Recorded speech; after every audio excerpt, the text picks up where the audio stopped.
Buenas tardes a todos y a todas. Bienvenidos nuevamente a una actividad organizada por la Secretaría de Extensión en conjunto con el Instituto de Derecho de Familia de esta facultad, quien es la directora, la doctora Lisa Taliercio, quien de manera, como siempre decimos, altruista, con su generosidad y su amabilidad, siempre propone desafíos distintos, desafíos diferentes, en este caso sobre un tema que si bien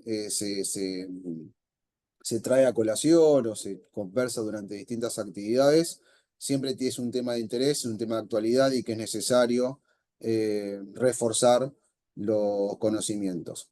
Antes de cederle la palabra a la doctora Talierzo, quien va a formalmente dar inicio a esta conferencia, quiero recordar que la exposición del invitado del día de hoy, una vez que finalice la misma, podrán hacer consultas dirigidas por chat al doctor Emiliano Heredia, quien va a leer las consultas al expositor del día de hoy. También recordarles que una vez que finalice la actividad, vamos a dejar en el chat alojado un formulario para que puedan completar las asistencias y de esta manera van a recibir el pertinente certificado de asistencia a esta actividad. Y por último, también comentarles que se va a pasar mediante esta actividad un PowerPoint, el cual van a poder solicitarlo a través del correo electrónico en el cual se inscribieron. Así que también agradecemos ya de antemano la generosidad del invitado de hoy. Ahora sí, sin mayores preámbulos, le voy a ceder la palabra a la doctora Lisa Talierzo, quien formalmente va a abrir la actividad de hoy. Muchas gracias, Ezequiel, muchas gracias, Emiliano, fundamentalmente muchas gracias, doctor Javier Heredia, que desde Deró, cada vez que lo hemos llamado, siempre está presente, siempre acepta nuestras invitaciones y como decíamos un poquito hoy en la previa, ya es parte de nuestro staff. Y vamos para adelante, con más temas y con más inquietudes que queremos transmitirles con mucho cariño a todos y cada uno de ustedes. Bueno, el querido doctor Javier Eduardo Heredia es abogado recibido en la Facultad de Derecho de La Plata, es mediador, juez de paz de Deró, provincia de Buenos Aires, desde el año 2013 hasta la fecha, juez de paz subrogante de General La Madrid desde el 2018 a la fecha. Del año 2021 es integrante de la Comisión de Justicia de Paz del Colegio de Magistrados y Funcionarios de la provincia de Buenos Aires en representación del departamento de Trenquelauquen, autor de varios libros, disertante de nivel nacional e internacional. Hoy, el tema de hoy es medidas para garantizar el cumplimiento de la cuota alimentaria. Todo un tema, todo un tema. Yo digo que es una gran proporción de todos los juzgados la temática del cumplimiento de la cuota alimentaria. Gracias, Javier, por estar. Gracias por ser tan condescendiente siempre con nosotros y este auditorio es todo tuyo. Adelante, Javier. Bueno, muchas gracias Alicia por tan generosa presentación. Gracias a las autoridades de la Facultad de Derechos de la Universidad Nacional de Lomas de Zamora. Siempre es muy lindo, como les decía hoy en la premia, volver al ámbito universitario, volver a tener contacto bueno, con profesionales, con docentes, con operadores. Yo soy formado de la escuela en la universidad pública, así que también es un orgullo poder estar aquí hoy presente, tratando de alguna manera de devolver el servicio o la formación o la educación que uno ha recibido. Así que es un placer poder estar con ustedes. Voy a compartir un PowerPoint, pero antes vamos a compartir pantalla y me van a confirmar si se ve bien, así podemos avanzar con... Se ve perfecto. ¿Bien? Ahí estamos. Perfecto. Bueno, perfecto. La propuesta, digamos, de la temática de hoy tiene que ver con esto de las medidas para garantizar el cumplimiento de, digamos, de la cuota alimentaria, un tema de actualidad, de relevancia, dado que, bueno, la situación particular y crítica económica que estamos viviendo actualmente en nuestro país ha generado que se vuelquen cada vez más demandas y reclamos al sistema judicial en relación a esto, digamos, a cómo garantizar que la cuota alimentaria que uno ha obtenido se satisfaga, sea abonada, sea pagada en tiempo y con la suficiencia que la situación amerita. Pero nunca me voy a cansar, cada vez que me toca hacer una presentación, me interesa volver a este tema que tiene que ver con el informe del incumplimiento de la obligación alimentaria que fue divulgado en el año 2022 en la provincia de Buenos Aires. ¿Por qué insisto tanto con este tema?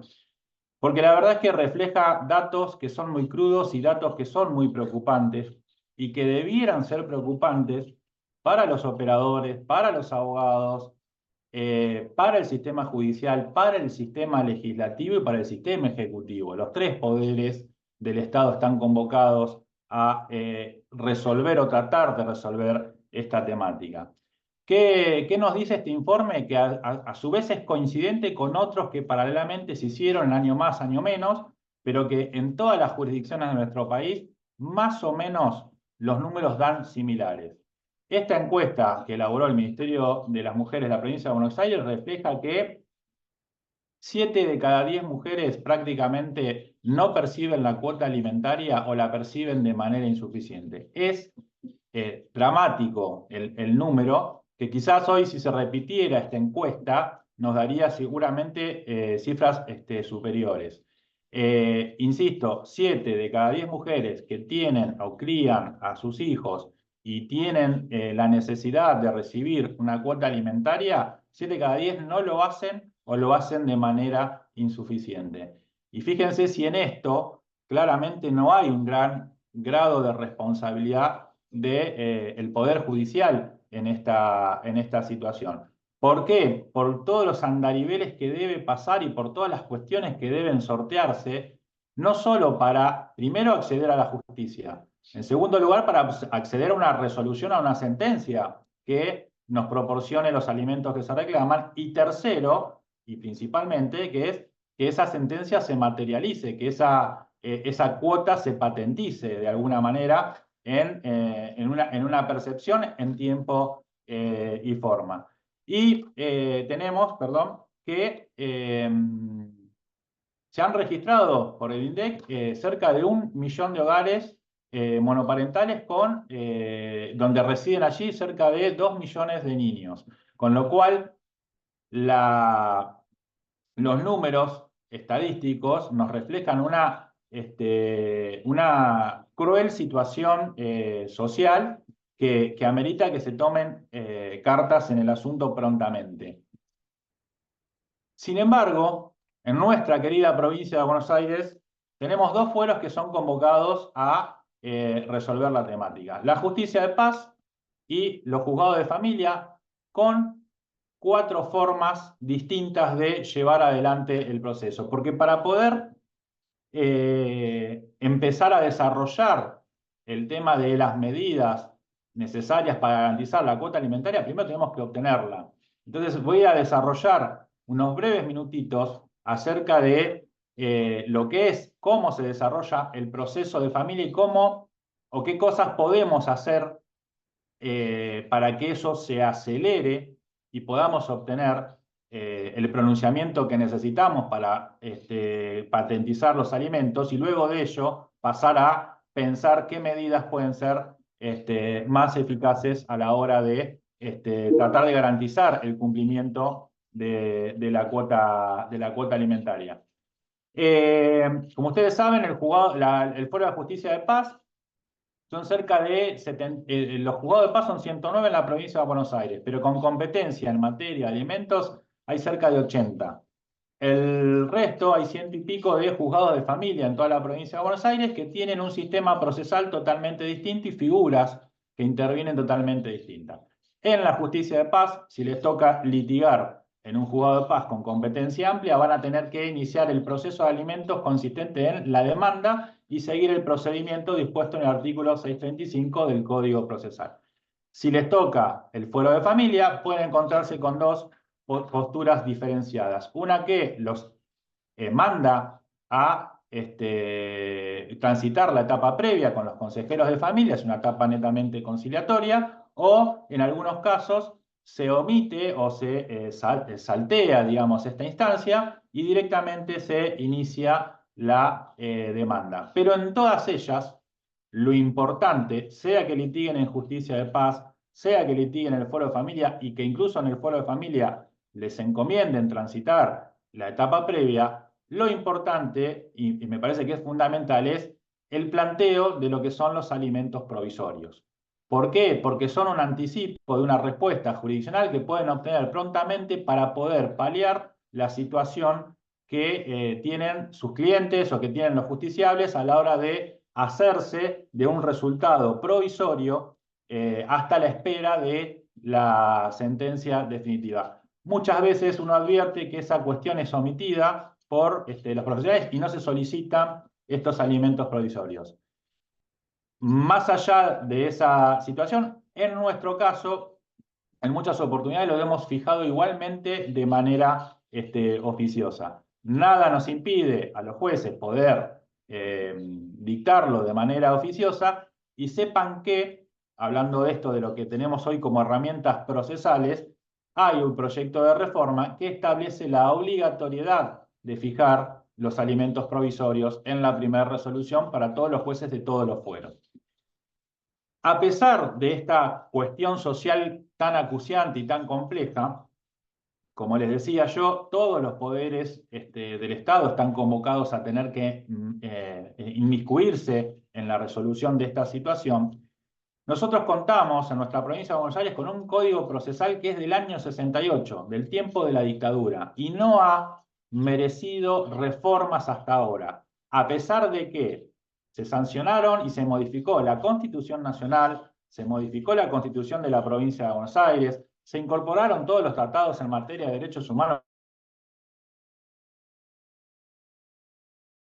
se modificó en el año 2015 el Código Civil, y sin embargo, nuestra provincia de Buenos Aires no ha sido todavía capaz de poder amoldar el proceso a estas necesidades, mucho menos en materia alimentaria.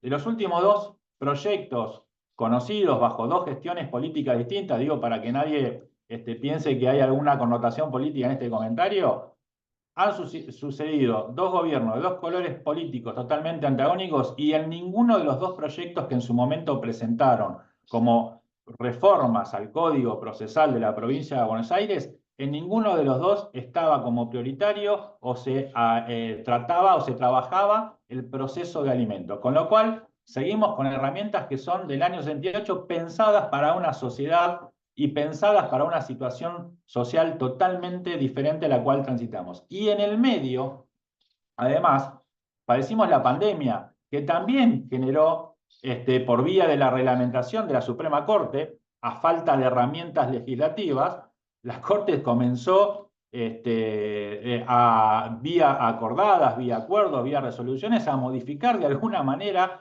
la forma de litigar en nuestra provincia de Buenos Aires, pasando ni más ni menos que del proceso físico o analógico al electrónico. Pero no hubo reformas legislativas que contemplaran estas situaciones y hoy día no hay proyectos al respecto. Solamente contamos con un proyecto que ingresó en abril de este año al Senado de la provincia de Buenos Aires, elaborado también por un trabajo que ha hecho el Ministerio de las Mujeres de la provincia de Buenos Aires, donde lo que se plantean son reformas puntuales y específicas al proceso de alimentos. ¿Bien? Porque claramente y hasta estratégicamente entiendo que han sido muy conflictivas o muy conflictuados los procesos de intentos de reformas procesales en nuestra provincia. Porque es muy difícil volver a reunir y a juntar todas las realidades provinciales y de todos los fueros en un código procesal. Y esto ha generado distintos vaivenes cada vez que se ha hecho público un proyecto de esta naturaleza. Entonces, lo que ahora se pretende hacer es una modificación parcial y concreta de dos cuestiones. El litigio del proceso de alimentos por un lado, y el otro proyecto que ya tiene media sanción es el de la reforma al registro de deudores alimentarios provincial, ampliándolo en un montón de aspectos y simplificando y acelerando el tema de las inscripciones. Así que quizás en breve tengamos alguna jornada o actividad tendiente a explicar, si es que prospera la reforma, en qué consisten estas modificaciones. Pero hasta hoy, desde el año 1968, no hemos tenido modificaciones al proceso de alimentos en nuestra querida provincia de Buenos Aires.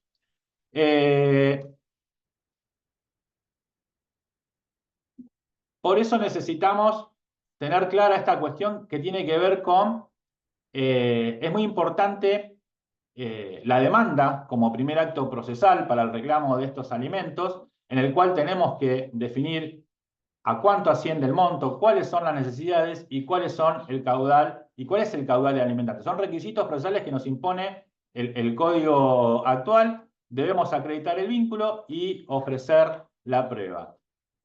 Y aquí, en cuanto al tema de lo que es el monto de alimento y las necesidades, hay muchos mitos que están corriendo actualmente en nuestra sociedad, no solo en los justiciables, que no son profesionales, que no han estudiado derecho, sino que muchas veces esos mitos son reproducidos y son asimilados como verdades absolutas en el marco de los operadores jurídicos. Esto se hace en los abogados, en cómo se plantea y cómo se solicitan los alimentos en nuestra provincia. Volviendo a hacer hincapié en lo que les decía anteriormente, la importancia de que en todo planteo inicial reclamen, porque si no tienen una actividad oficiosa desde el organismo judicial ante el cual van a intervenir, es muy importante que de entrada planteen y requieran los alimentos provisorios.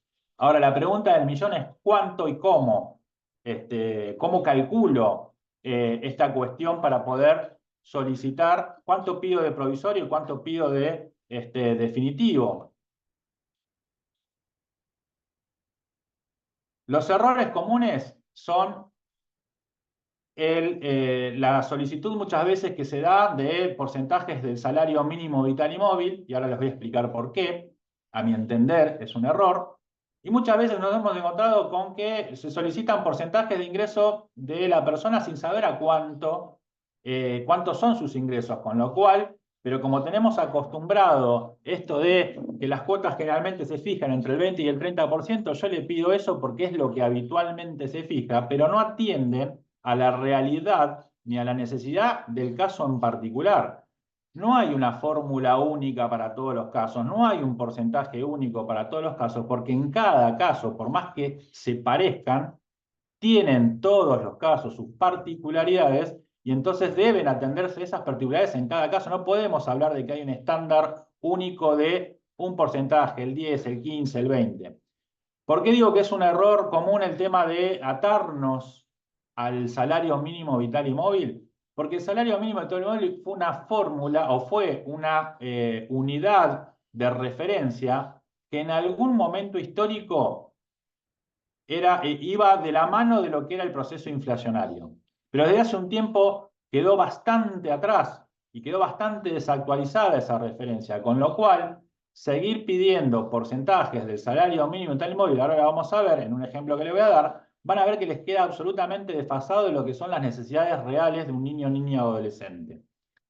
Y requerir ingresos del alimentante, un porcentaje determinado, X, el 15, el 20, el 30 de los ingresos, tengo que tener la certeza de saber a cuánto ascienden esos ingresos, porque de lo contrario, también voy a estar pidiendo algo que quizás cuando llegue el resultado final me dé cuenta de que no me alcanza ni siquiera para cubrir aspectos netamente nutricionales. Entonces, guarda con estos pedidos que se habilitan permanentemente o que se siguen como en una inercia que no para nunca de reclamarse, cuando en realidad vamos a ver o vamos a descubrir que en realidad hay otras herramientas de referencia que son mucho más actuales, que ponderan muchas las necesidades reales y actuales, que nos tienen que servir como referencia, y nos vamos a dar cuenta que generalmente esto que veníamos pidiendo tradicionalmente no alcanza siquiera para comer.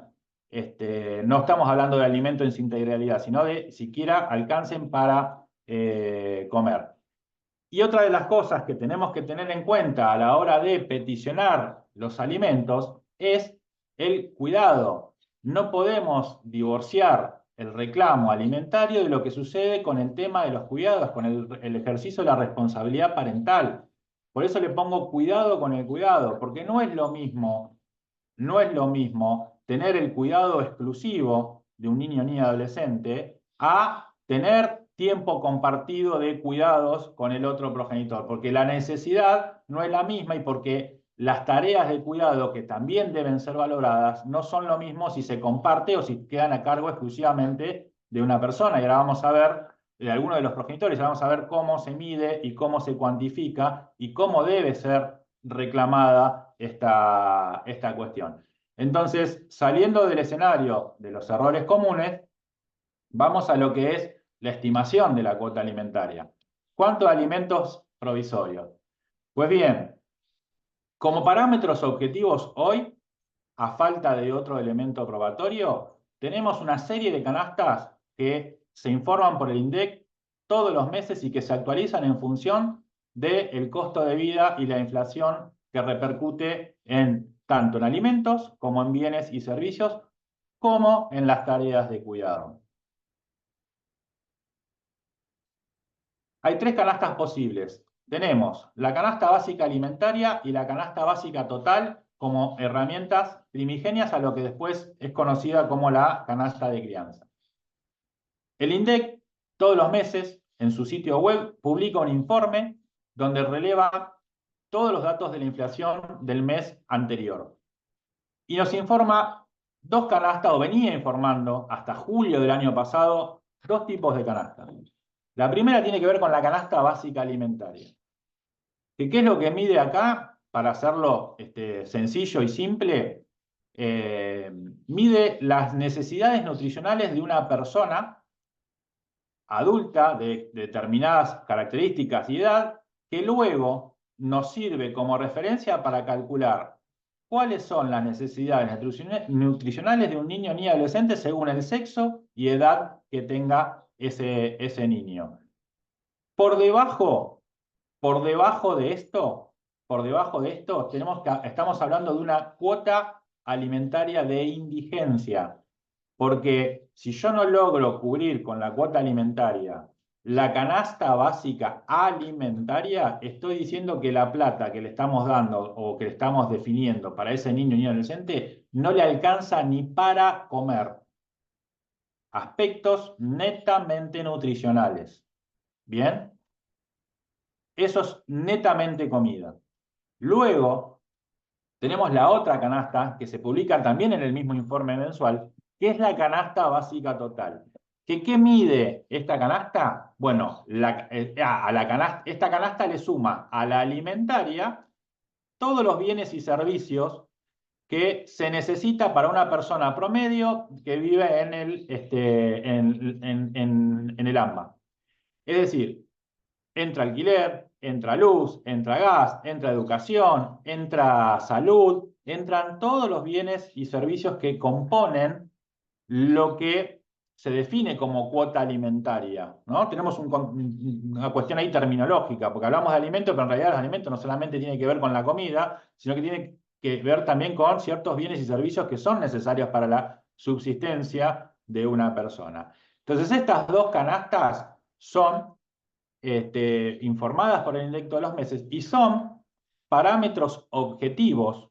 ¿Por qué? Porque están hechos con una medición, con un método científico, calculado los aspectos nutricionales, calculado los aspectos del servicio, que hacen que, en principio, no tenga necesidad, salvo que quiera o pretenda una cuota alimentaria mayor, no tengo necesidad de demasiada prueba.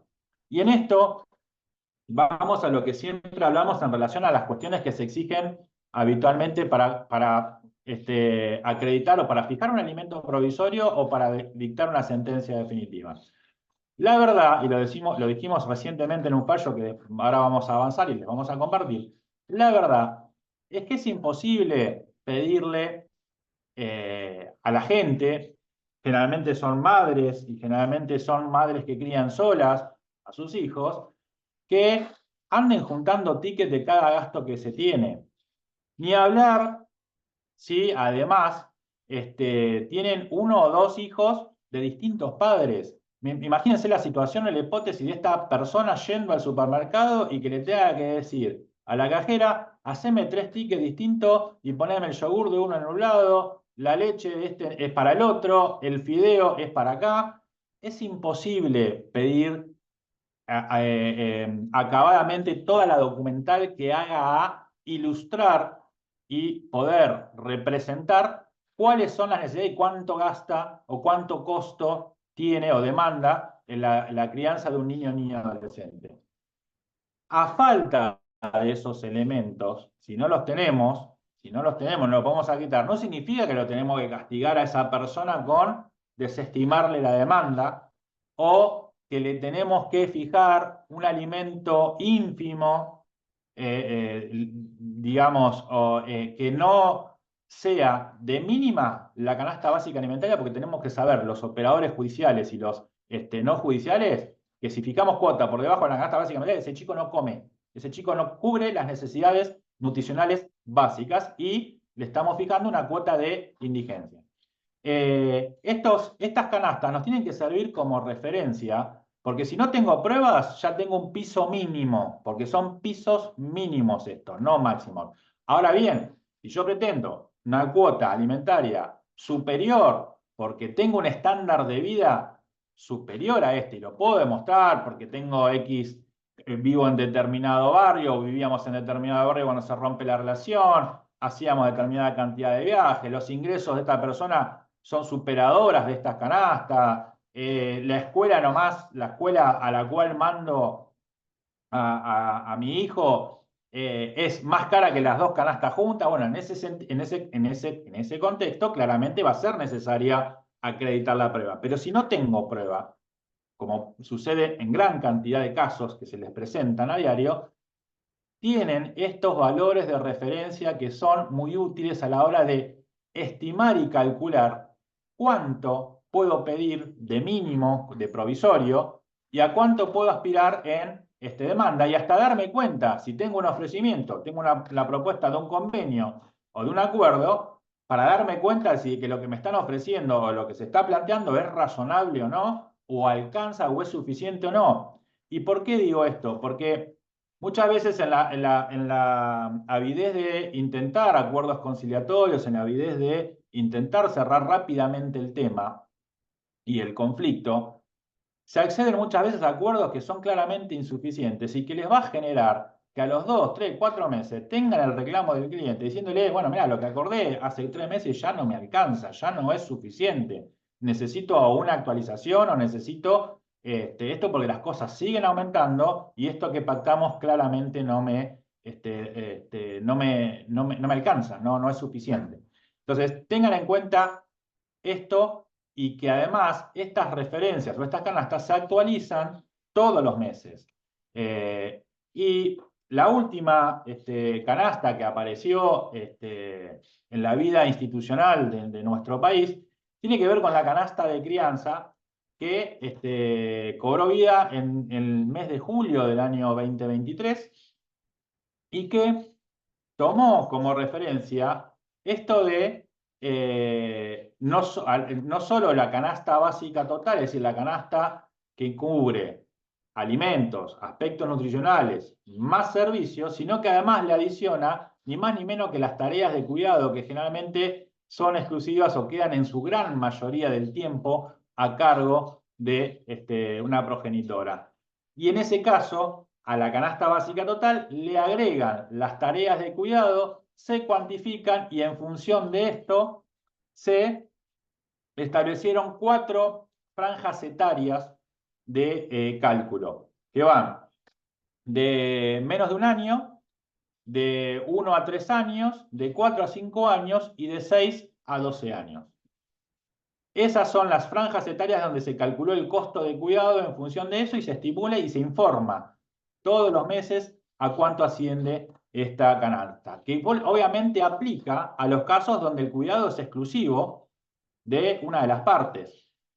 ¿Por qué lo cito en esto de alimentos provisorios? Nosotros hemos fijado y hemos utilizado la canasta de crianza como alimentos provisorios, sin tener que esperar el resultado definitivo. ¿Y a partir de qué información? Y bueno, muchas veces nos han presentado demandas donde, por ejemplo, el progenitor no reside en la misma localidad donde se domicilia niño, niña, adolescente. Te va de suyo que el aporte de cuidado es nulo, ¿no? Porque ¿cuánto tiempo ve a su hijo si vive a 500 kilómetros de acá? Y no lo ve nunca, lo ve una vez por semana, lo ve cada 15 días, con suerte. Entonces, estamos en condiciones ya, sin demasiada prueba, de poder pensar un alimento provisorio con esa realidad. En otras circunstancias hemos fijado la canasta de crianza porque sabemos que hay un proceso de violencia paralelo donde el agresor tiene la prohibición de tener contacto con sus hijos. Bueno, va de suyo que el cuidado, si el padre no cuida y no hay ningún otro familiar del padre que cuide, están a cargo exclusivamente de la madre. Entonces, ahí estoy en condiciones de poder determinar que hoy, por hoy, mientras duren esas medidas, el cuidado exclusivo es de esta mamá. Entonces, estoy en condiciones de poder tomar como referencia no la canasta básica total, sino la canasta de crianza, que es mucho más elevada en cuanto al monto que la canasta básica total. ¿Cómo usar las canastas? Yo les dejo acá graficado un ejemplo de cómo se obtiene el cálculo según la edad y sexo de la persona. El cálculo que hice fue para una nena, hija mujer de 11 años de edad. ¿Cómo hacen para calcularlo? Bueno, van al informe que emite el INDEC cada mes y ingresan al cuadro número 1 y lo que van a tener que ir es a la referencia de a cuánto asciende el adulto equivalente de ese mes. En este caso, en el mes de abril de este año dio 120.726 pesos con 29 centavos. Si quieren utilizar, esto para utilizar, perdón, la canasta básica alimentaria. Si quieren utilizar la canasta básica total, van al cuadro número 2 y toman el adulto equivalente. En el caso de abril nos dio 268.012,36 centavos. Luego de que toman el valor del adulto equivalente, se van al cuadro 4, donde está establecido cuánto representa, según la edad y el sexo de ese adulto equivalente, un niño, niño, adolescente. Y ahí se van a encontrar, en el caso del ejemplo de 11 años, que si es mujer representa el 0,72%, el 72% de ese adulto, y si es varón es el 82%. Entonces, ¿cómo lo calculan? Canasta básica alimentaria, toman el adulto equivalente, que era 120.726 pesos, lo multiplican por 0,72 y les da que la canasta básica alimentaria para una nena de 11 años es de 86.922 pesos. Y si van a la canasta básica total, multiplican el adulto equivalente, que nos daba 268.000 pesos, por 0,72 y les da que la cuota alimentaria basada en la canasta básica total de ese mes, les da 193.624 pesos. Vuelvo a lo que les dije hoy. Los errores de seguir teniendo como referencia el salario mínimo vital y móvil. Hoy el salario mínimo vital y móvil creo que andan alrededor de cerca de los 230, 240.000 pesos. Si les fijaran y les pidieran a ustedes una cuota alimentaria en función del salario mínimo vital y móvil en un porcentaje, ni el 20 ni el 30% de ese salario cubren siquiera la canasta básica alimentaria, mucho menos la canasta básica total. Así que guarda con seguir anclados a esas referencias, porque claramente esas referencias no nos van a alcanzar para cubrir aspectos, ni siquiera a veces nutricionales. Y bueno, la canasta de crianza, está este precedente que lo pueden buscar en el sitio web de la Corte, emitido por el Juzgado de Paz de Heró. Fuimos uno de los primeros juzgados en la provincia de Buenos Aires en fijar cuotas alimentarias en función de la canasta de crianza, y en este caso fue como alimentos provisorios. De todas maneras,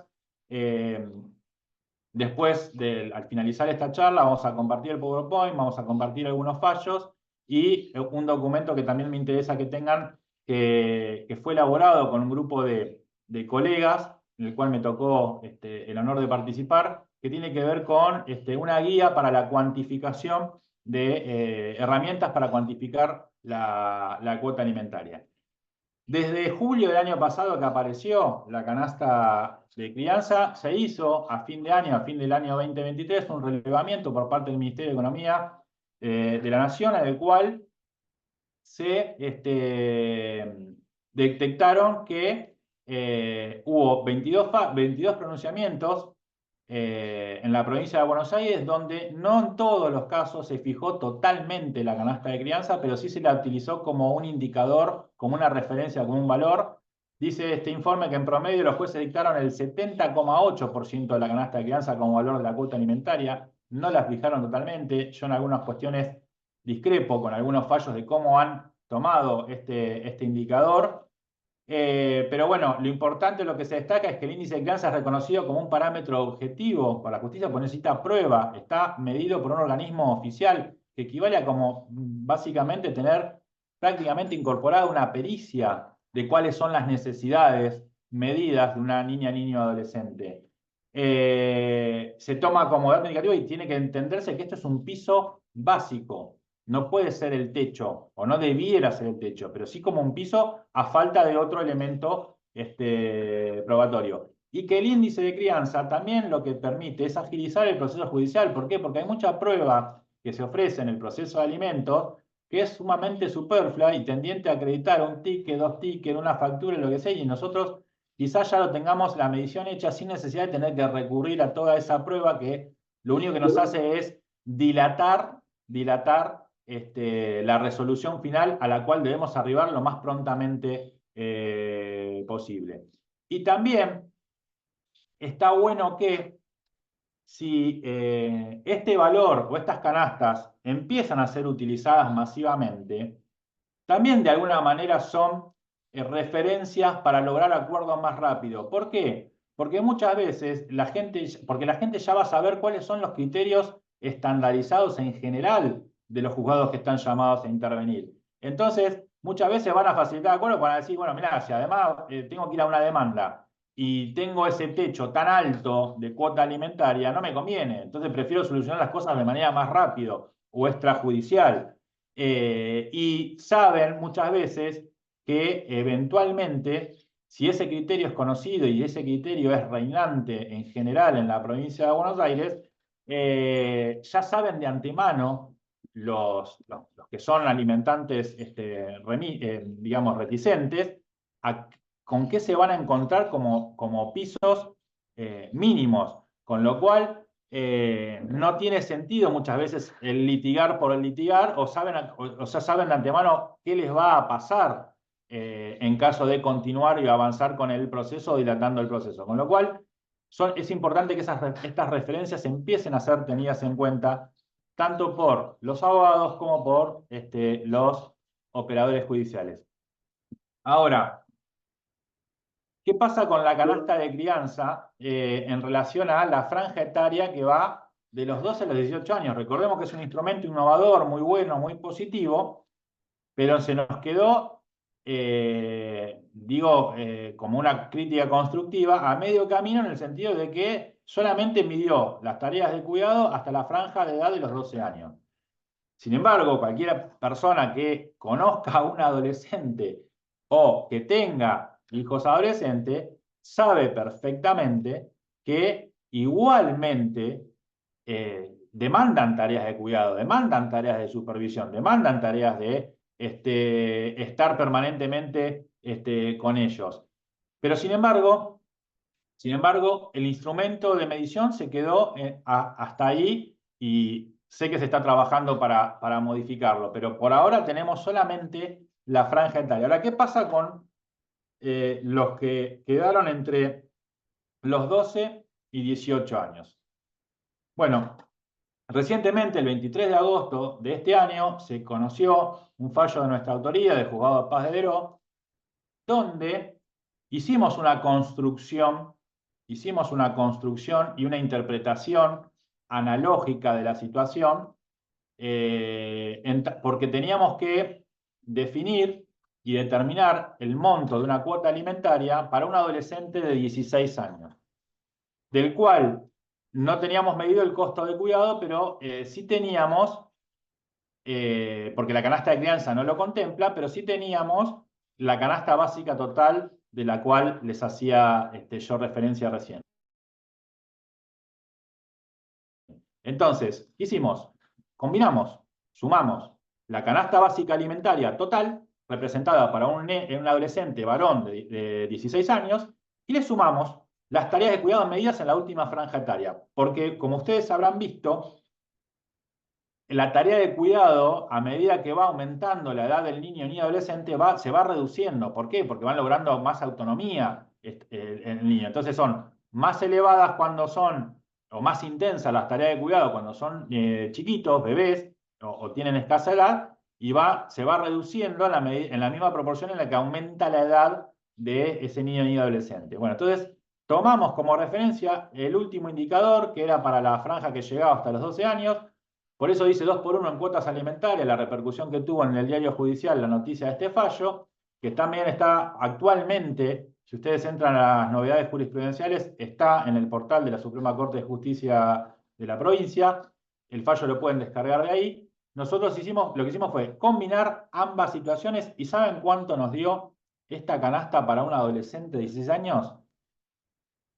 528.359 pesos. Eso es el costo que demanda criar, de acuerdo a los valores indicados por el INDEC, a un adolescente de 16 años, cubriendo todos sus servicios cuando el progenitor no se hace cargo ni siquiera de un día de cuidado o de régimen de comunicación, o como lo quieran llamar. Tengan en cuenta eso, porque cuando hablamos de estos valores y los traspolamos o los comparamos con lo que son las referencias de los salarios mínimos de tal y modo, a veces, muchas veces, a los porcentajes de ingreso, nos vamos a dar cuenta que claramente esos valores o esas costumbres de pedir en función de esos valores quedaron totalmente desactualizadas, y que debemos priorizar, si juzgamos con perspectiva de género y con perspectiva de niñez, lo que tenemos que tener de antemano y como principal objetivo es cubrir las necesidades, más allá de lo que gane o el caudal del alimentante que se tenga del otro lado. Porque no puede ser gracioso ni puede ser gratuito tener 2, 3, 4, 5 hijos y decir: a los 5 los resuelvo con el 20% de mis ingresos y chau, el resto que se arregle y que explote. No. Si vos tenés un hijo, 2 hijos, 3 hijos, 5 hijos, vas a tener que hacer los esfuerzos necesarios para darle de comer a los 5. No para decir: bueno, miren, yo acá tengo el 20% de mis ingresos y con esto ustedes se arreglan. Y si no comen, mala suerte. No, no. Hay que hacerse cargo de estas situaciones, y los números van a ver que son muy, pero muy diferentes a los que usualmente se piden o a los que usualmente se fijan. Pero debemos priorizar por sobre, si bien el Código Civil nos dice que las cuotas deben ser fijadas en función de las necesidades, por un lado, y el caudal alimentante por otro, pero la necesidad está primero y el interés superior de estos niños está por encima de esto otro, que son los ingresos. Así que debemos priorizar la cobertura de estas necesidades básicas e insatisfechas. ¿Bien? Así que bueno, sepan que cuentan con este material, y el otro material que me interesa compartirles, que les va a llegar por mail, y del cual tuve la oportunidad de participar, es esta guía de buenas prácticas en la determinación del quantum de la cuota alimentaria para los operadores jurídicos. Cobró vida este año, es nueva, es un material nuevo, es un material de circulación gratuito, se los vamos a pasar, coordinado por la Dirección de Género, Equidad y Diversidad Sexual de la Cámara de Diputados de la Provincia de Buenos Aires, donde se convocó a una cantidad determinada de operadores judiciales y se elaboró toda esta guía, que les puede ser muy útil a la hora de fundar o peticionar las cuotas alimentarias, y en el caso de los operadores jurídicos, para herramientas para resolver.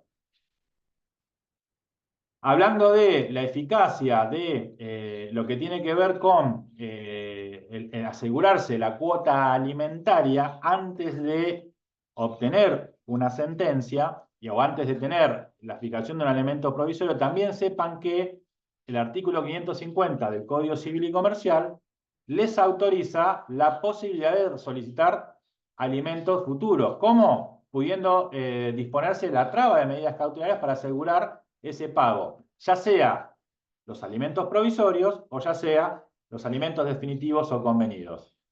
¿Ante qué supuestos? Ante supuestos de riesgo de insolvencia, incumplimientos o cumplimientos parciales. Este caso de, sabemos que dejó el trabajo, sabemos que está por cobrar una indemnización porque lo echaron, sabemos que en el expediente no cumple todos los meses, y no tengo a veces de dónde embargarle el sueldo, porque lo más sencillo es si la persona trabaja en relación de dependencia, le embargo el sueldo y se me acabó la discusión sobre los incumplimientos totales o los incumplimientos parciales. Pero cuando estoy ante situaciones donde no tengo esa posibilidad de retener la cuota alimentaria, o tengo al que se hace el distraído o el tonto y todos los meses me deposita 3 días más tarde, 5 días más tarde, la mitad, le tengo que andar reclamando todos los meses la diferencia de la cuota, etcétera, etcétera, existe la posibilidad de requerir medidas cautelares no solo para cumplir la cuota actual,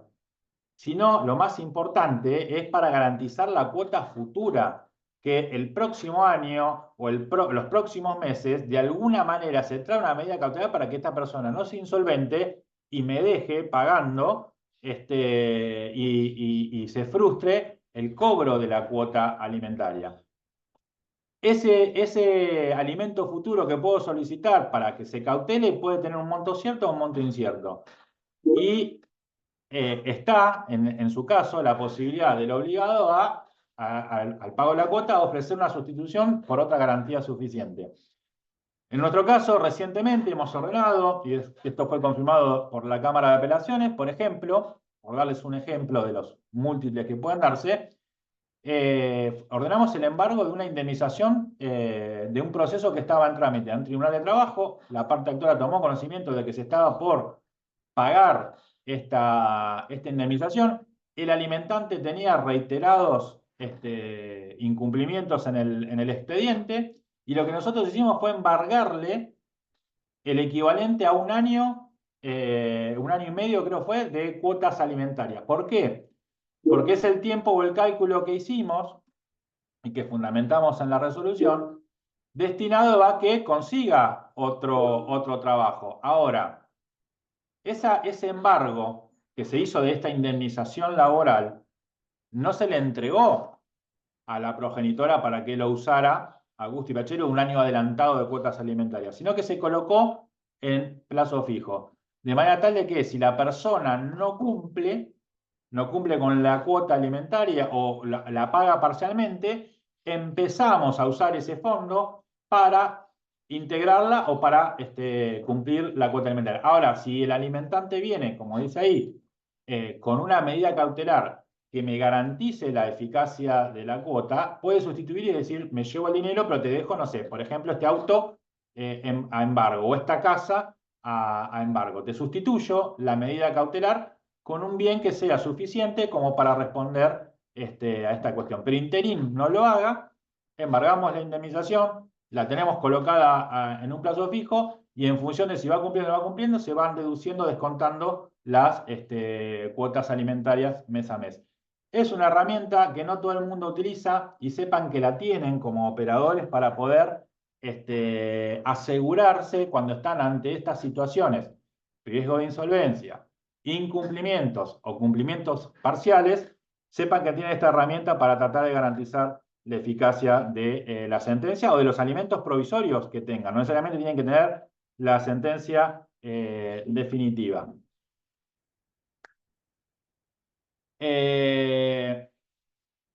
Otra herramienta que necesito que tengan en cuenta si litigan en provincia de Buenos Aires para poder dar, el tema de hoy tiene que ver con la eficacia de medidas para garantizar el cumplimiento de la cuota alimentaria. Yo no puedo hablarles de las medidas para garantizar la cuota si antes no obtengo la cuota. Y no puedo hablarles de la eficacia de medidas si antes no encuentro al alimentante.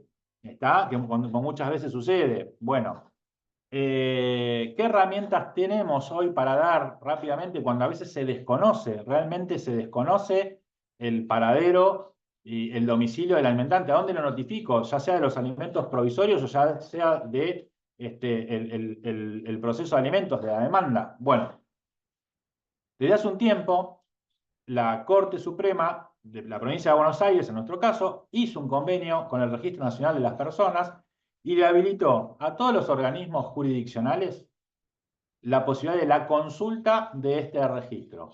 A través de la resolución 975 del año 2021, se autorizó a todos los organismos jurisdiccionales a acceder a esta base de datos y con solamente el número de documento de la persona podemos rápidamente acceder a cuál es el último domicilio actualizado según su documento de las personas. Esto evita un montón de pérdidas de tiempo en oficios de la Cámara Nacional Electoral y demás, porque la base más actualizada, la Cámara Nacional Electoral tiene el registro de los electores según padrones, pero en este caso, la información más actual es en función de los cambios de domicilio de la persona o del documento, la tienen en esta base de datos que es el RENAPER.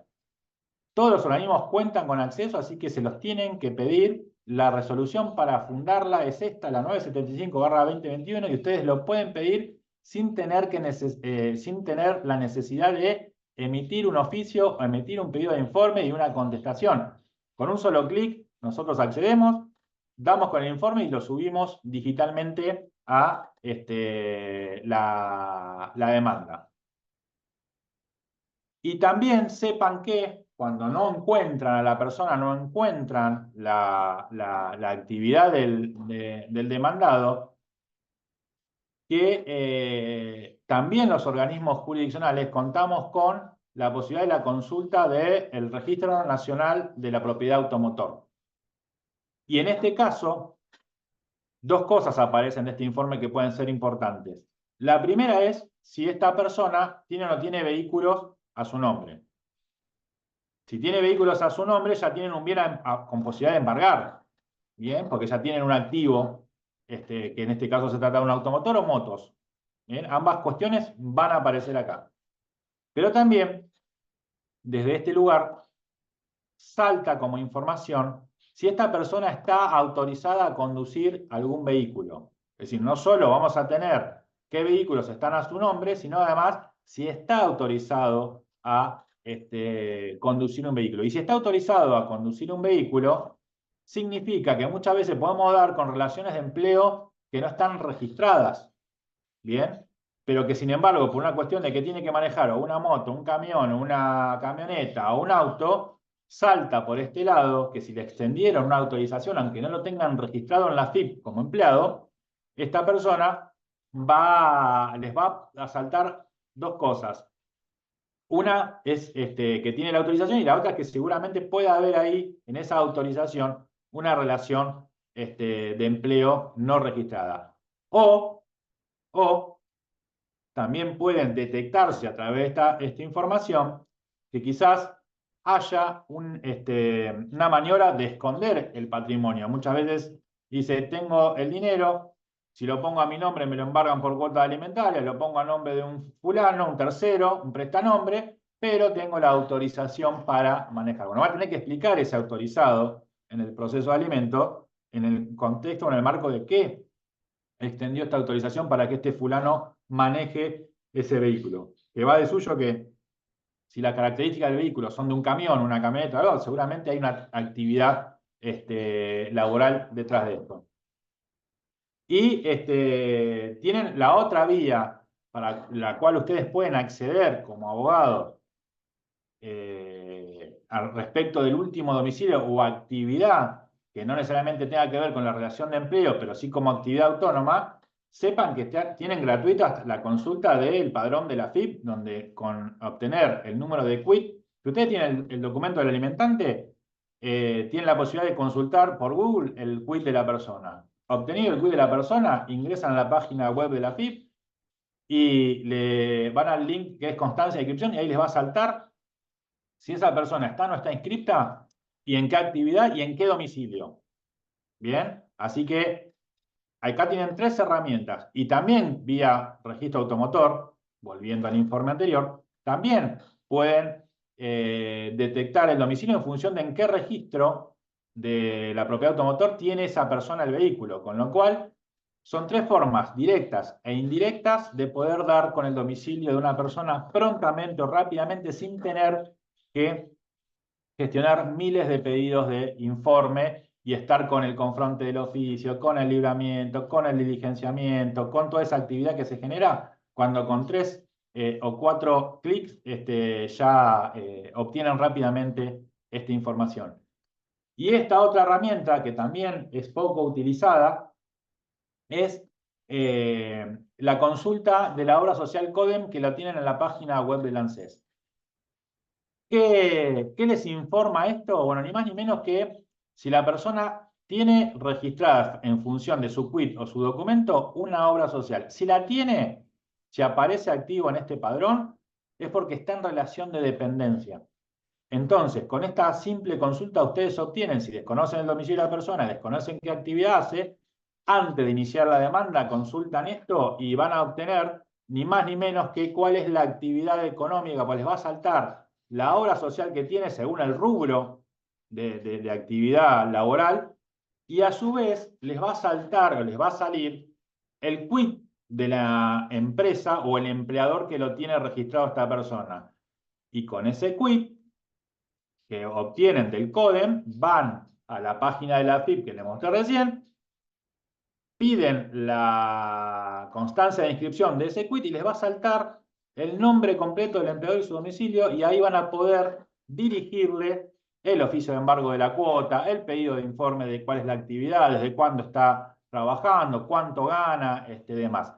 Son 3 herramientas en las cuales ustedes no tienen que gastar un centavo para poder producir estos informes. Son rápidas, son eficaces y son eficientes, y los tienen para poder dar prontamente con el demandado, poder notificarlo, poder traerlo al proceso y poder avanzar con el proceso de alimento. Por ahora, como les decía hoy, tenemos el proceso tradicional que nos encomienda todavía seguir notificando mediante la forma tradicional, que es la cédula física al domicilio real. Nosotros en su momento avanzamos mucho con el tema de las notificaciones, sobre todo en pandemia, y desde General La Madrid, el otro juzgado que tengo a cargo, emitimos la primera resolución que autorizó la notificación de la demanda por WhatsApp. Nosotros seguimos trabajando con esa metodología actualmente, por más que la pandemia haya finalizado. Lo seguimos. Hay algunos juzgados que todavía lo conservan y continúan, en otros va a haber que motorizar, que esto lo puedan mantener, porque la verdad es que más allá de que ha cesado la cuestión sanitaria, a nosotros nos ha sido una herramienta sumamente útil y eficaz que nos acelera muchísimo el proceso de la notificación, sobre todo para digamos, demandados alimentarios que no viven en nuestro distrito. Y ni hablar si además viven fuera del país. Y la verdad es que no hemos tenido ningún inconveniente con la implementación. El proyecto de reforma que les contaba hoy, que ingresó al Senado de la provincia de Buenos Aires, tiene establecido, dentro de los cambios que trae al proceso de alimentos, la posibilidad de notificar la demanda de alimentos, no todas, solamente la de alimentos, por medios electrónicos, por WhatsApp. Y de hecho, reproduce el proyecto la resolución que nosotros en su momento emitimos, estableciendo mediante qué mecanismo va a tener que emplearse para notificar por WhatsApp. Porque la idea no es como por ahí se generalizó en cuanto a que aquellos juzgados u organismos que autorizaron la notificación por WhatsApp y la demanda le encomendaron a los abogados tener que hacerlo, tener que acreditarlo, etcétera, etcétera. No. Nosotros el 2 de abril del 2020, cuando emitimos esa resolución, establecimos un mecanismo que garantizaba la eficacia del acto. La idea era emular, o la idea es emular, la misma situación que se produce como si fuera el oficial de justicia físicamente a la casa del demandado. ¿Qué hace cuando el oficial de justicia va a la casa del demandado a notificar la demanda? Bueno, lo identifica, le constata su identidad para saber que es esa persona a la cual va dirigida la notificación, se lo entrega, confirma la entrega y hay una recepción o una constancia de esa situación. Bueno, lo mismo intentamos hacer con ese procedimiento por medios virtuales. No se hizo desde cualquier teléfono, se hizo de un teléfono oficial del Poder Judicial que puede ser peritado.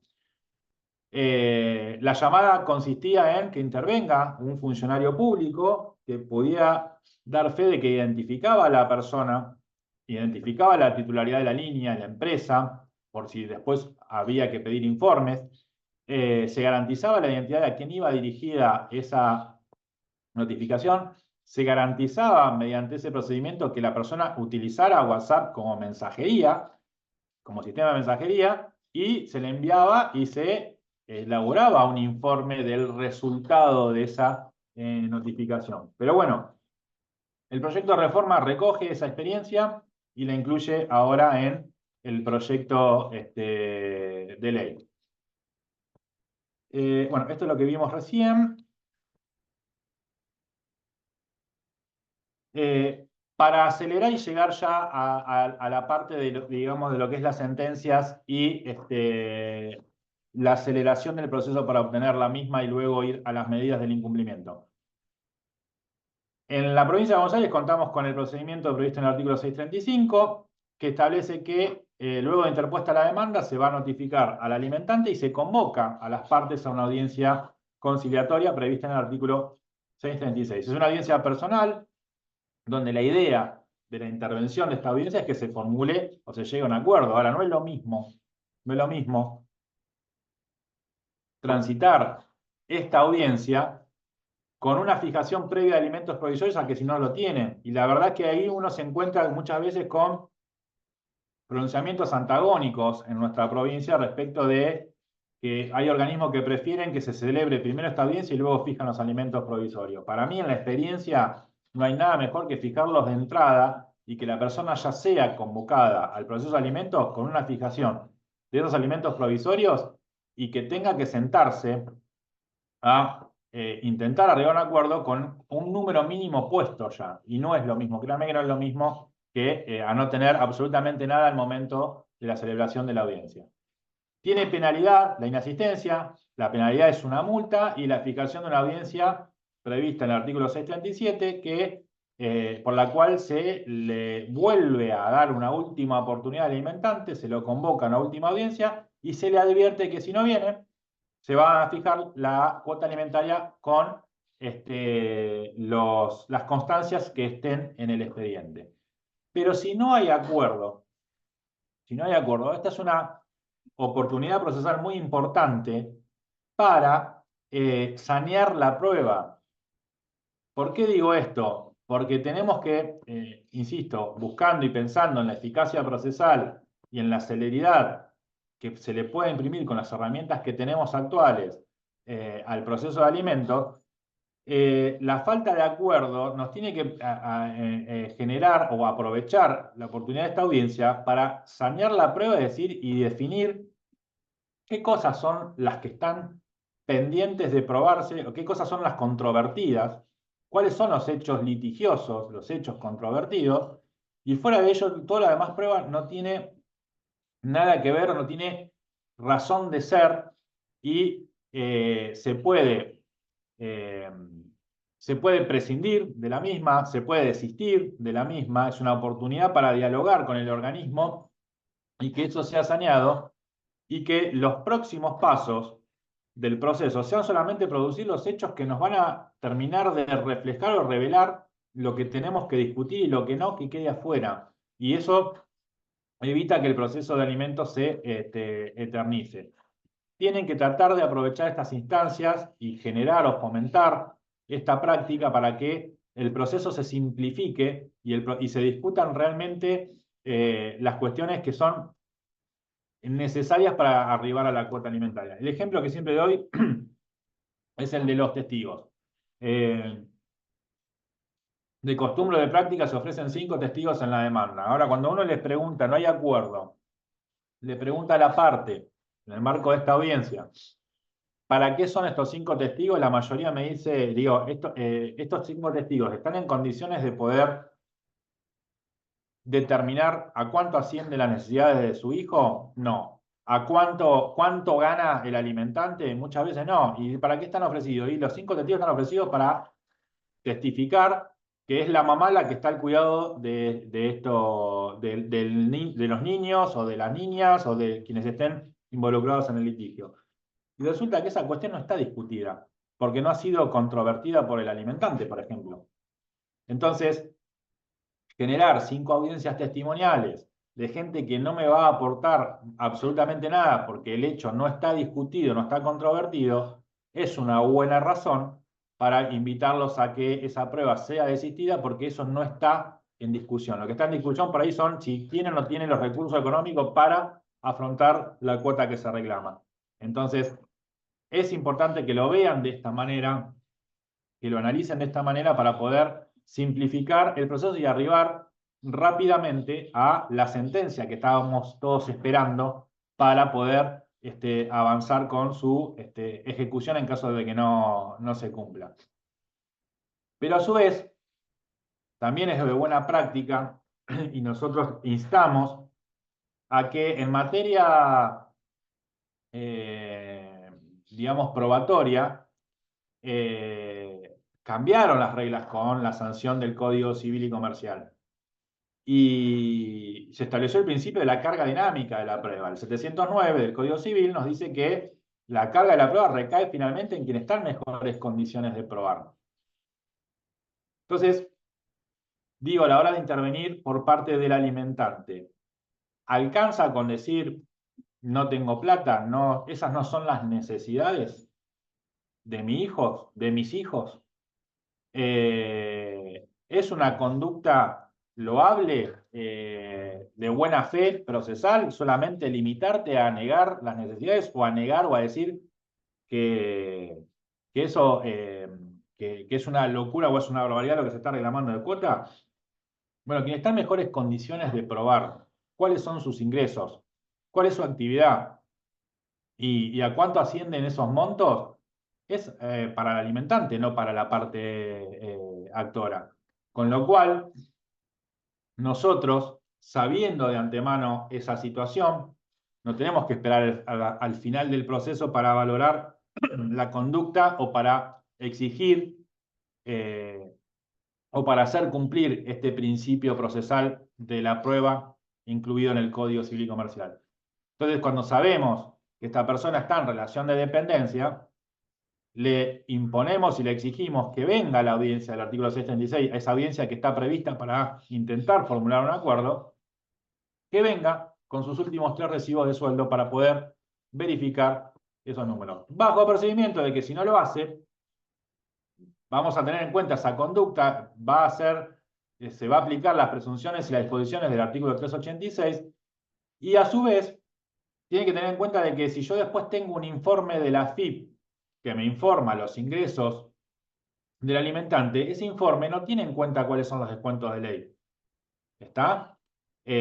Con lo cual, o vos me traes tus recibos que me van a reflejar cuáles son los descuentos reales que tenés, o te voy a fijar la cuota en función de los ingresos brutos informados por la AFIP, porque no tengo manera de saber cuáles son tus descuentos.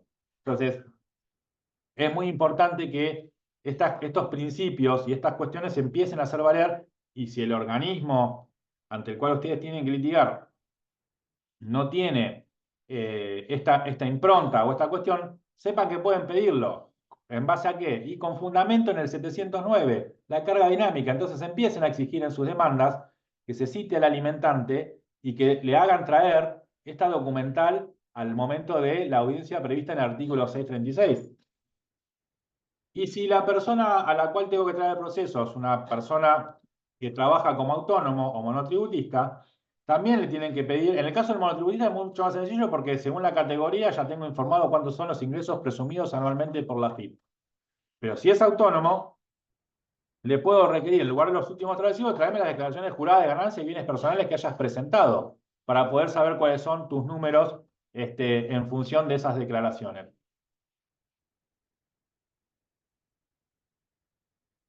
La participación del demandado en esta audiencia, en la audiencia del 636, es muy acotada según el Código de Procedimientos viejo del año 68, que estableció, en el artículo 640, estableció que la intervención o el tiempo para intervenir y requerir y ofrecer prueba es la oportunidad de la audiencia del 636.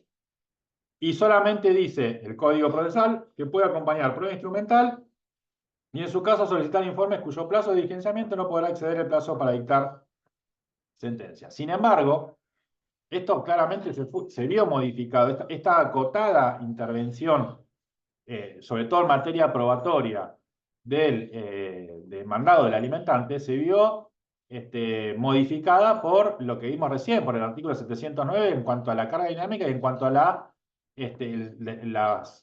previsiones del 710 del Código Civil y Comercial que establece el lado de la amplitud probatoria. Así que es lógico que se admitan otros elementos probatorios cuando interviene el demandado, que no solamente se limiten a el ofrecimiento de informes. Pero tengan en cuenta que si fracasa la audiencia conciliatoria prevista en el artículo 76, esa tiene que ser una oportunidad para depurar la prueba y para que se provean y se resuelvan y se tengan en cuenta solamente aquellos que son idóneos para lo que se está discutiendo. Porque de lo contrario se provee a ciegas cualquier tipo de prueba, cualquier elemento probatorio, y después tenemos un proceso de alimentos que está detenido 1 año o 2 años con prueba superflua que no va a ser tenida en cuenta porque claramente no estaban discutidas estas cuestiones al momento de la sentencia y perdimos ni más ni menos que un sinfín de días útiles para la pronta resolución de este litigio. Y sepan cuáles son estos criterios jurisprudenciales que en general se han tenido en cuenta a la hora de ciertas posturas que son prácticamente similares en todos los procesos. ¿Alcanza con decir para el demandado que no tengo plata? Y bueno, las PADES, a fin de proveer la asistencia del hijo menor, criterio jurisprudencial, dicen que deben realizar todos los esfuerzos que resulten necesarios, realizar trabajos productivos sin que puedan excusarse de cumplir con su obligación alimentaria invocando falta de trabajo o ingresos suficientes, cuando ello no se debe a imposibilidades o dificultades insalvables y no se hubiera acreditado sufrir algún impedimento de salud psíquica o física que dificulte aumentar su caudal productivo o los ingresos que percibe. Con lo cual, si tenés edad laboral, no tenés ningún impedimento físico, no tenés ningún impedimento mental, no hay manera de que vos me puedas invocar que no me alcanza la plata. Vas a tener que realizar, como decíamos hoy, los esfuerzos necesarios para poder cubrir las necesidades de cuánto hijo tengas. Cuánto hijo tengas.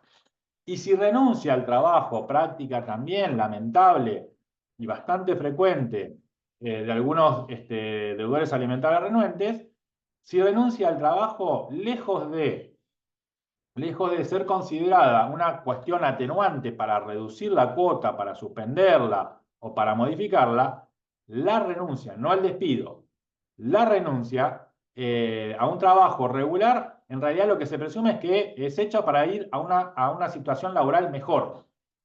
Así lo entiende la mayoría de la jurisprudencia, con lo cual invocar que renunciaste no es la mejor estrategia para poder intervenir en un proceso de alimento porque se presume que pasaste a una actividad laboral mucho mejor. Para el caso de que arribamos o se arribara a un acuerdo en el marco de la audiencia del 636 y no tenemos que avanzar con la tramitación de todo el litigio, para evitar la permanencia del conflicto, la solución definitiva del conflicto, tenemos que tener en cuenta algunas pautas a la hora de formular ese acuerdo, sea que lo hacen en sede judicial o sea que lo hacen extrajudicialmente. Primero, guarda con las variantes de aquello que se acuerda pagar en especie. Le hace cuota al colegio, le hace prepaga, le hace algún monto X en mercadería, sea que se acuerde vestimenta. Yo en general, todo lo que tiene que ver con situaciones inciertas o indeterminadas, soy bastante reacio a admitirlas o aceptarlas o a aconsejarlas, porque si no son muy maduras las partes en cuanto a la relación que subsiste luego de la ruptura de pareja, matrimonial o de las situaciones como progenitores, muchas veces esto les traen nuevos y múltiples conflictos que se terminan solucionando parcialmente con el acuerdo, pero que después les abren nuevos focos de litigio. Si llegan a acordar, como está admitido en el Código Civil y Comercial, que parte de la cuota sea abonada en especie, pongan y consignen las variantes de actualización de ese monto en especie, porque después les va a quedar desfasado, en poco tiempo y con la inflación que tenemos, les va a quedar desfasada esta situación. Muchas veces se recurre a indicadores de actualización de la cuota en dinero y se omite la variante de la parte que se paga en especie quedó congelada. Entonces tengan cuidado con esas situaciones. Entonces piensen en la evolución y la modificación, la actualización de la cuota alimentaria en ambas proporciones. La parte que se va a abonar en especie y la parte que se va a abonar, digamos, en dinero. Me dice, estamos pasados en hora. No sé, Alicia, si estás ahí.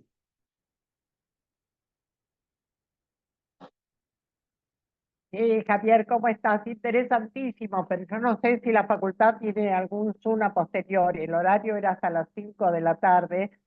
Por eso, hay dos posibilidades, Javier. O ¿Sí? recibís lo que falta o proponemos una nueva fecha para continuar, porque es interesantísimo. Yo me quedaría hasta las 10 de la noche, pero no sé los compromisos de la facultad. Nosotros el horario es de 4 a 5 de la tarde.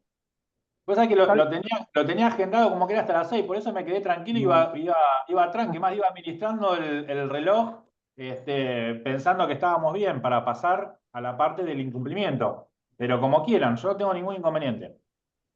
No, resolvelo vos, Javier. Yo no, muchos minutos más ya no vamos a poder estar, así que resolvelo vos. Yo te puedo, no ya, pero sí te puedo fijar una nueva fecha para que nos reunamos y hablemos de las partes que continúan. Si querés redondear lo que estás hablando ahora, que es realmente yo creo que todos quieren que sigamos, pero no sé las posibilidades de la facultad, ese es mi tema, mi preocupación. Bueno, Adelante, si, adelante, si, si, aprovechemos. si querés, le ponemos una segunda fecha, hacemos un bis, no tengo ningún problema, un bonus track, Bien, bien. ¿Qué le parece a la auditoria? con lo Hágame que una falta. señal. Perfecto. Sí, sí, ahí están diciendo Vamos con que el PIB, vamos, vamos. una segunda Acá parte. está Emiliano. Emiliano, tu opinión, por favor. Ahí están escribiendo que sí, porque siempre es como más o menos de 16 a 17 y cuarto, entonces la gente ya acostumbra a eso, entonces bueno, si querés leemos dos preguntas y bueno, porque hay varias preguntas, pero para... Dale, vayamos a las preguntas de los que participaron hoy y con la promesa de hacer la segunda parte, porque es amplísimo el tema, No pero sé. ¿por qué me interesaba profundizar en estas cuestiones previas que parecen que por ahí son tediosas? Pero si no pasamos por estas cosas y no resolvemos esto, la sentencia que después obtengamos va a ser un hermoso cartelito, un hermoso diploma que vamos a colgar en la pared, pero no lo vamos a poder ejecutar. Y muchas veces, antes de llegar a la sentencia, tenemos otras situaciones o instancias que resolver que son tan fundamentales como la sentencia misma. Y hay un montón de herramientas que se están perdiendo en el ejercicio de la práctica de la profesión, o estas herramientas que nos van a ayudar o les van a ayudar a simplificar mucho las peticiones, los fundamentos de la demanda, la prueba y la cuantificación de lo que están reclamando para saber qué se está discutiendo o qué queda a discutir después en el proceso de alimento. Sin perjuicio de ello, también vamos a ver la posibilidad de un taller al respecto para que se pueda hacer más amplio, con muchos más días dedicándonos a esto, porque es el tema candente de este momento.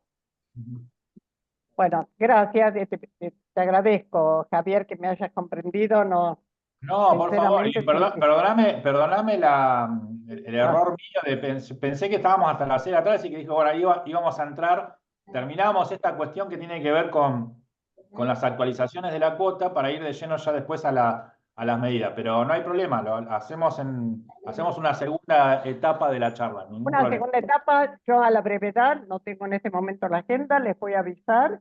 Por supuesto que les aviso a Javier y a todos ustedes, todos y cada uno.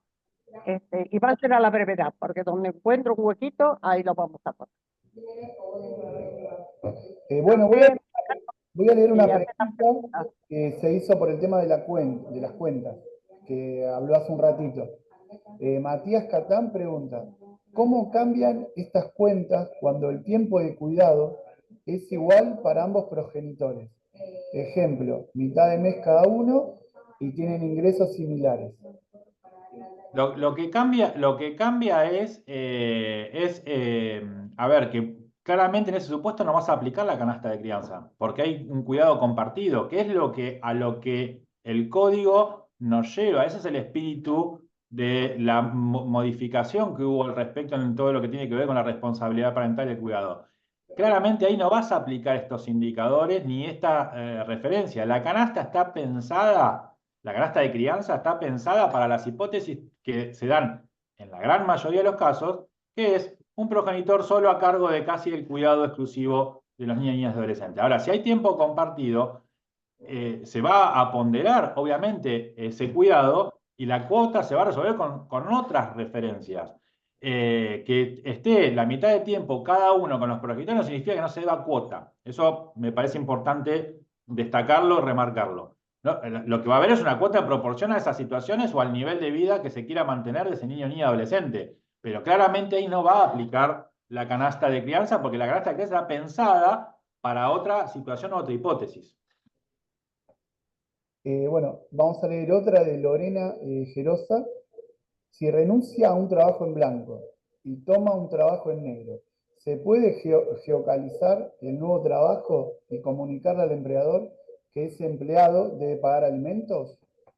Sí, se puede y lo hemos hecho. Bueno, justamente es la parte que viene de la charla que nos queda pendiente y les pido nuevamente disculpas por el tiempo, pero sí, hay supuestos donde claramente, es más, muchas veces hay connivencias de simular la situación de despido o simular la renuncia para que la persona siga en la actividad y muchas veces bajo el mismo empleador, pero sin la registración para que no lo alcancen con la cuota alimentaria. Y una de las cuestiones que vamos a hablar son de sanciones que especificamos en fallos nuestros, que fueron después públicos, digamos, y han tenido cierta resonancia, que tiene que ver con la solidaridad del empleador, la solidaridad de aquella y las sanciones a esos empleadores por fuera de la solidaridad prevista como específica del Código Civil, que hemos impuesto nosotros, porque consideramos primero que el incumplimiento de la cuota alimentaria es una situación de violencia. Eso se lo simplifico en 2 minutos. Pero, a su vez, si hay un empleador que se presta en connivencia con el empleado a evadir la cuota alimentaria, esa persona también es cómplice de esa violencia económica. También es un violento o es una persona que ejerce violencia por prestarse a ese tipo de manera. Entonces, hemos no solo aplicado la solidaridad que prevé el Código Civil como sanción económica de multarlo o de hacerle pagar igual la cuota, sino que además hemos mandado a ese empleador a trabajar un taller de masculinidades y a trabajar esa violencia que ejerce, no solo para este caso, sino para evitar futuras maniobras con incluso otros empleados o en otras situaciones. Es decir, se pueden pedir sanciones, se pueden aplicar. El fundamento los dejamos para la clase que viene, a la charla que viene, pero hay antecedentes jurisprudenciales que les vamos a dejar y que les vamos a suministrar para que puedan fundar esas peticiones en ese sentido. Bueno, muchas gracias, Javier. Ahora le voy a ceder la palabra a Alicia para que nos comente y nos cuente la próxima conferencia que va a ser el próximo lunes. Bueno, muchísimas gracias, Javier. Qué fantástico, qué fantástico. La gente está maravillada y quiere más. Decir que yo veo y de inmediato donde tenga el espacio, Javier, porque esto quedó la segunda parte que todos deseamos escucharte con mucha avidez. Gracias, Bueno, Javier. no, por favor, gracias a ustedes y nos vemos en breve. Yo, yo te voy a dar la fecha exacta, ya mismo cuando cortemos acá me pongo a trabajar y te la voy a pasar. Así ya directamente todo el mundo la va a tener y se va a presentar, por supuesto, como lo han hecho hoy. Bueno, Mil gracias y hasta dentro de muy poquito tiempo, muy poquito Ya, tiempo. sobre el PowerPoint.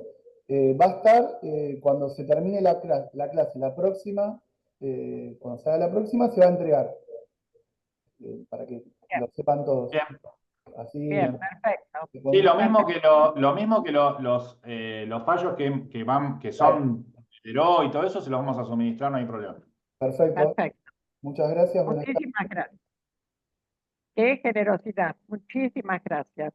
Bueno, esto es lo hermoso, no solo ser creativo, sino todo lo que brinda a los demás, ¿no? Yo siempre digo que eso es la verdadera solidaridad en la justicia. Gracias, Javier. Nos vemos Gracias, prontito. Alicia. Nos vemos. Nos vemos. Bueno, y anuncio para el próximo lunes al doctor Fernando Millán, que ya estuvo en algunas oportunidades con nosotros, que es docente de la Cátedra de Familias y Sucesiones de la UBA, entre otros muchos rubros de su extenso currículum, pero de conversar con él nos interesó el tema del derecho real de habitación como resguardo para el cónyuge o conviviente, especialmente el adulto mayor. Así que los espero el lunes con muchísimo cariño, como siempre. Voy a tratar de ya el mismo lunes decirle cuándo vuelve el doctor Heredia y nos reencontramos lunes a lunes con estos riquísimos intercambios que tanto bien hacen a la justicia y a los justiciables. Y cada vez deseamos que haya menos grupos vulnerables y que la gente pueda acceder realmente a lo que son sus legítimos derechos. Mil gracias por estar y me despido de ustedes como siempre con este beso desde el fondo de mi corazón. Gracias. Nos vemos el lunes.